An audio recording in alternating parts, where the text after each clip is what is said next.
Welcome to Chapter 2. We're now going to look at combinations from the perspective of acquisition through acquiring stock. We're going to have two entities that we consider, the parent, who's doing the purchasing, and the subsidiary, who is being acquired. Unlike Chapter 1, where one legal entity continues after the acquisition, here you have two ongoing legal entities that continue to exist.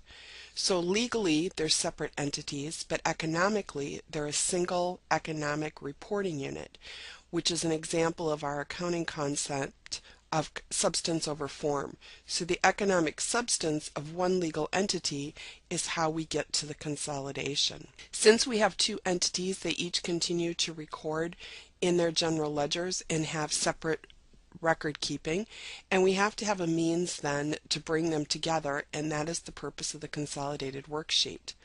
Again, I'll remind you that the templates for a number of these problems are available on the publisher website, and you can pick and choose and use whichever pieces of these templates you find most useful. You'll see on my screen that I've pulled up the template for problem 2.1. That's the one we're going to work through here, and I will demonstrate to you the pieces of the template that I use and don't use, but you don't have to necessarily follow my example. When we're doing a stock acquisition, you'll notice the first item up here is that the ownership doesn't necessarily have to be 100%.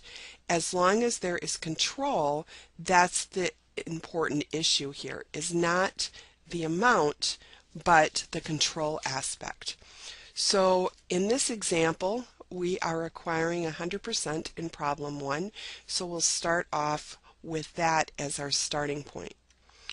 Now some of the information on the template to me is a little bit of a duplication, so I tend to skip right to what the publishers call the DDE. So I'm going to eliminate these different lines there and skip right down to the DDE. Now if the other parts help you to visualize and put the full piece together, by all means use them. I'm just expediting a little bit in our examples as well by skipping right to the DDE. Now the DDE is a publisher tool. It's a great tool that we used in Chapter 1 to compare the acquisition price to an underlying value, but it is not necessarily something that is required. It's just a tool to facilitate the acquisition. So be aware that some of the things that we look at are developed by practitioners. They're not part of the underlying gap, and I would encourage you, as hopefully you've done throughout your accounting education, to actually go to the codification and look up the specific rules. So in this case, the parent is acquiring the sub stock, 100% of the stock, as we already said, and the acquisition is happening by exchanging stock. So there are 18,000 shares. Again, as we did in Chapter 1, we do it at fair market value. So the price paid here is $720. We compare that to the book value.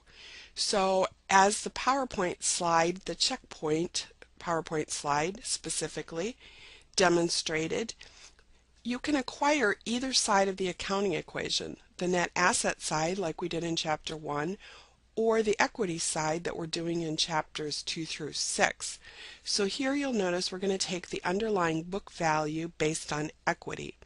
So we go to the subsidiaries trial balance at the date of acquisition, and we pick up their common stock, their paid in capital, and their retained earnings. The total equity in this example then becomes $340.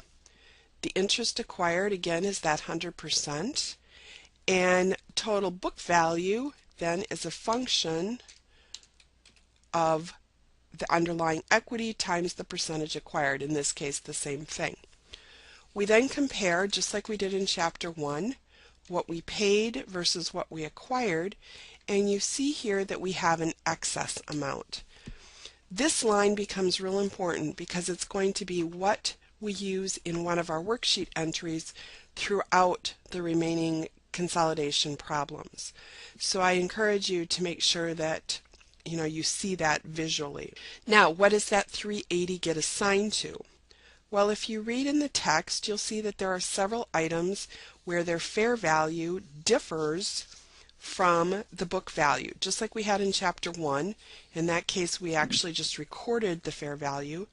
Here, the subsidiary continues to exist on its own, and therefore the parent can't force the subsidiary to change their books in most cases. So we have to adjust for the items that do not have book value and market value that are exactly the same. So our inventory is on the books right now at $60,000, but it has a fair value of $80,000. So we're going to assign another $20,000 to the inventory. The land has additional value that's not on the books of $50,000. The building is on the books for $120,000 at net value, but has a market value of $150,000. Therefore, we need to assign another $30,000. Now, with the equipment, you'll notice that the fair market value is actually less than the book value, so we adjust that one in a credit position. Now, we've only assigned $65,000 of that total $380,000 in excess, so any remainder becomes goodwill. And that goodwill is treated just like we did in Chapter 1. So this then becomes what we're going to call our D entry, our distribution of excess, on the worksheet. And we'll see that as we go along. Now in your text, they do D1, D2, D3, etc. It's up to you if you want to go to that level of detail. Sometimes I think that much detail can be confusing, so I'm going to strictly treat all of the distribution as D. I'm not going to specify as to 1, 2, 3, etc. I do want you to get in the habit, though, of completing some kind of analysis to get your excess, and we're going to, in each of the problems from here through Chapter 6, complete a complete worksheet, and I expect that you write out the entries. Because as you're going to see in this first chapter, it doesn't seem that necessary, but as we build the depth of the consolidation and the amount of activity, it becomes real important to have those entries written out. In the inside cover of your textbook is a summary chart regarding the coding that these authors use for worksheet entries, and you're going to see that we create a rhythm of always doing the same kind of things. In Chapter 2, we're doing the consolidation at the exact same date of the acquisition. So this one has no passage of time, and the entries therefore are a little bit different. We'll continue to expand that in Chapter 3, but this is a good jumping off point to get real comfortable with a couple of the entries before we move forward. So the two primary entries that we're going to focus on here in Chapter 2 is what's called the EL entry and the D entry. So the EL entry is what eliminates the fact that the investment account on the parent's books really is the same thing as the subsidiary equity. And when you look at bringing these across into one entity, you can only have things that occur outside of the group. Well, we know in this example that all of this equity that belongs to the subsidiary is not held by anybody outside of our economic entity, and therefore it shouldn't be part of the final consolidated financial statements. So in our EL entry, we're going to eliminate the common stock, paid in capital, and retained earnings for the subsidiary. These amounts for this entry come directly from the worksheet because we want to eliminate that. And then I'm going to take the sum of these, and that is credited to the investment. As you saw in your reading and some of the materials that are available, there's a direct relationship between the underlying equity of the subsidiary and the investment account of the parent. So that becomes our EL entry, and we're going to then post that on the worksheet. So kind of back to beginning accounting, You record an entry and then you post it. Well, with a consolidation, there is no consolidated general ledger, so the worksheet becomes our tool for recording the items or posting the items. And you'll see as we go forward, since that worksheet is not a general ledger, we do not have the aspect of items being carried forward as a permanent account. So you'll see as we enter chapters 3 and forward that we have to account for all periods on the worksheet because it's not accumulative. So that's our EL entry. Then we're going to post our D entry, which is how we distribute the excess. And what we're doing right now is we're saying, okay, we paid $720, investment that's on the trial balance of the parent. That $720 is partially due to underlying equity of the sub and partially due to values we were willing to pay above and beyond related to these excess amounts. So now we're going to distribute those excesses. So I'm actually even going to, just to save us a tiny bit of time here, going to copy those down here. And this entry will always come directly from that DDE. Now the one adjustment I have to make here obviously is that equipment is a credit. And the offset to all of this is the investment account. And the total to the investment account ties back to the DDE. In this case it's the full 380 because it's 100%.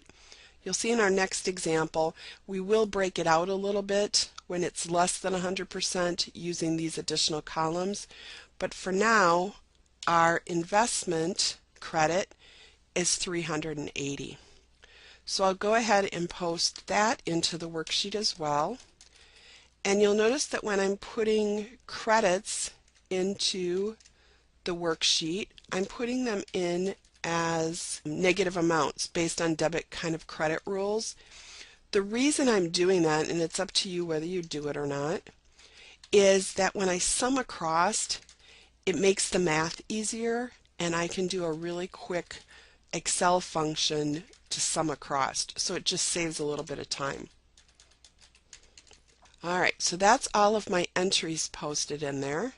Now I want to make sure that my entries balance. So I'm going to do a sum function for the totals. And we see here that they do not balance, so I need to obviously calculate or figure out why they do not balance. And hopefully you already see my error or what I'm missing. By copying from above, I didn't come down here far enough to pick up the goodwill. And I'm going to go ahead and leave this recording with that issue in there because I want you to see how you work through issues when you discover something is not in balance. Okay, you obviously go back to the sources, etc. Now we see that our entries balance, and that's the goal there. Now again, in chapter 2 we haven't had any time. This is at the exact same purchase as the date that the subsidiary is acquired, so not a lot's happened here. So I can go ahead and do my sum across. Again, since I don't have any income statement activity, it's pretty straightforward here. And the advantage to putting those columns in with negatives is that I can highlight what I want to be summed across and the column I want it to go into, do my auto sum feature, and the worksheet fills in for me. And you'll notice that in total I balance because my trial balance on my consolidated balance sheet still foots to 0. Now there's a couple of cleanup things we do have to do, and I encourage you to look through the consolidated worksheet. So we'll see that combining them as an economic unit, we have total current assets of 80, total inventory of 200, land of 190, etc. Now what you'll notice though is that the investment account still has a balance, and it shouldn't, because the investment account is not something that is outside of the economic unit. It represents us having an interest in the sub. So I need to adjust the formulas because it only goes across on one line, and sometimes our adjustments take us into multiple lines.